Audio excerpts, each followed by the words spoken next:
का जो हमारा टॉपिक है वो प्रेपोजिशंस है कि प्रेपोजिशन क्या होती है।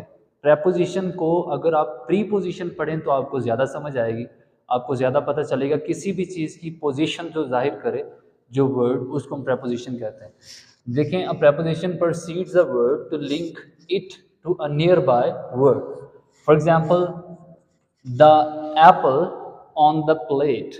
अब यहाँ पे हमारे पास जो लिंक बना रही है वो ये प्रेपोजिशन बना रही है, the Apple on the plate, the Apple on the plate.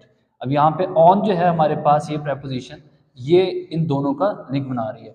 Preposition of word link it to a nearby word, ठीक है। उसके बाद द नॉइज, मतलब क्या लेके, जैसे हम किसी भी चीज़ का लिंक बनाते हैं किसी दूसरे वर्ड के साथ, हम उसके साथ को लिंक जब बनाएंगे तो हमारे लिए वो उसको हम प्रेपोजिशन कहेंगे।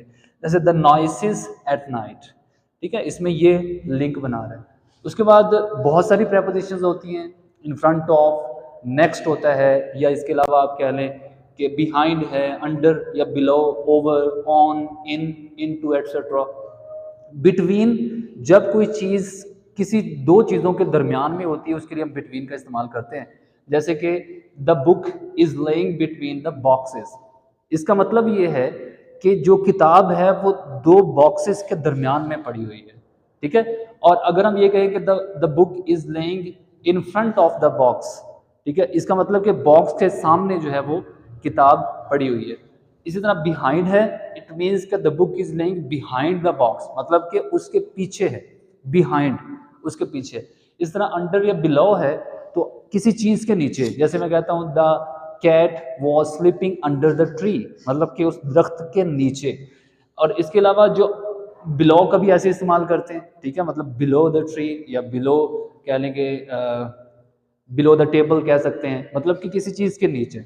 उसके बाद ऑन है, मतलब किसी चीज़ की सरफेस के साथ टच हो रही है वो, उसके लिए the book is laying on the table, मतलब कि मेज़ के ऊपर है, जो सरफेस के साथ टच हो रही है। इसके अलावा हम इन का इस्तेमाल करते हैं। इन जो है वो हम व्हीकल्स के लिए भी इस्तेमाल करते हैं और वैसे किसी की लोकेशन के लिए। फर्ज करें द गर्ल, मैं कहता हूँ the girl is in the class, लड़की क्लास के अंदर है, इसका मतलब शी इज ऑलरेडी देयर, वो पहले से वहाँ मौजूद थी। ये दोनों ज़्यादा इंपॉर्टेंट हैं, ये इनको आपने ज़्यादा ये कंफ्यूज करते हैं ये दोनों, कि इन मतलब हम इस्तेमाल करते हैं जहाँ पे हम पहले से कोई चीज़ मौजूद है, ठीक है, उसके लिए हम इन इस्तेमाल करते हैं। और व्हीकल्स के लिए हम इस्तेमाल करते हैं तो जैसे कोई छोटी गाड़ी होती है जिसमें आप वॉक नहीं कर सकते, जिसमें आप चल फिर नहीं सकते, उसके लिए आप इन, मतलब मैं कहता हूँ कि she was in the car, अब वहाँ पे, या I am in the car, वहाँ पे हम चल फिर नहीं सकते, हमारे पास इतनी ज़्यादा जगह नहीं है कि हम वॉक कर सकें, हम एक जगह से दूसरी जगह मूव कर सकें। अच्छा, ऑन का हम इस्तेमाल कर सकते हैं बसेस के लिए, जैसे कि मैं कहता हूँ कि I am travelling on the bus, on मतलब मैं बस में सफर, ऑन द प्लेन, जहाज के अंदर मैं चल फिर सकता हूँ जहां पे ज्यादा जगह होती है हमारे पास। इन टू, मैं कहता हूं कि she went into the room, it means कि she was not there but she went, she moved there, वो हरकत करके मूव करके वहां पे गई है। इन टू हम इस्तेमाल करते हैं जो कि एक जगह से दूसरी जगह मूव करके जाया जाए। जैसे दूसरी एग्जांपल है she jumped into the river, she jumped into the river, मतलब पहले वो उसने जंप नहीं किया, पहले वो वहां मौजूद नहीं था, लेकिन वो जंप करके उधर गया है, ठीक है। नेक्स्ट हमारा टॉपिक है पार्ट्स ऑफ स्पीच में adverb. What is an adverb? Adverb क्या होता है? एडवर्ब मॉडिफाइज वर्ब, एडजेक्टिव और अनदर एडवर्ब। ये या तो किसी वर्ब को मॉडिफाई करेगा, modify mean it gives more meaning, ये ज्यादा मतलब देता है, ज्यादा मानी हमें देता है, डिटेल देता है, ठीक है। एडजेक्टिव और another adverb, it gives an answer about how, when, where and why, यानी ये देगा एक्शन कब हुआ, कैसे हुआ, क्यों हुआ, कहाँ हुआ, इन चीज के आंसर्स एडवर्ब देते हैं। जैसे शी रैन फास्ट, अब यहाँ पे शी रैन फास्ट, हाउ, ये हाउ का आंसर कर रहा है। उसके बाद ही वॉक्स ब्यूटिफुली, शी वॉक्स वो चलती है, कैसे, हाउ का आंसर ब्यूटिफुली। इसके अलावा I will go there tomorrow, there, where, it is giving an answer of where, ये वेयर के आंसर कर रहा है कि कहाँ, देयर, व्हेन, टुमारो। ये वर्ब को मॉडिफाई कर रहा है यहाँ पे, ये ब्यूटीफुली, यहाँ पे ये रैन को ये फास्ट मॉडिफाई कर रहा है, ये एडवर्ब है।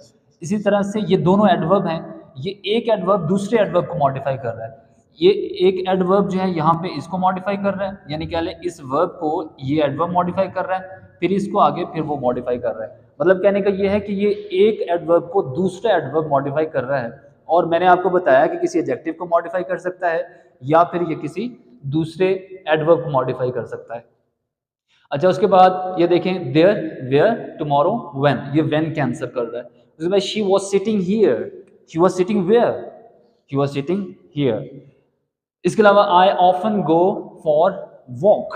अब यहाँ पे देखें, ऑफन यानी व्हेन, या ये आंसर कर रहा है व्हेन का, मतलब अक्सर जाता है, ठीक है, मैं अक्सर जाता हूँ, ऑफन, ओकेजनली, रेयरली, ठीक है। इसके अलावा ऑलवेज, नेवर वगैरह।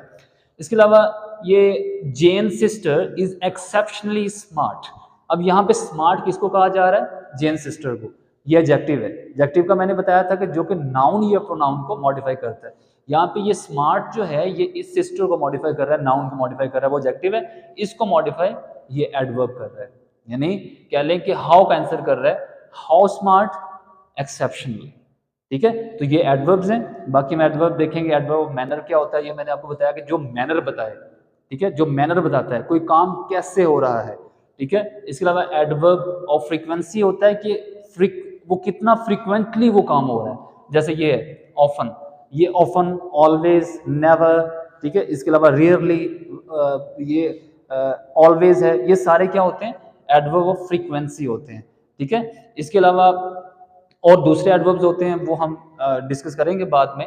पहले आपको सिर्फ ये देखना है कि एडवर्ब होता क्या है और किन किन चीज़ों का आंसर करता है, ठीक है। बाकी इंशाल्लाह ताला हम नेक्स्ट लेक्चर में डिस्कस करेंगे।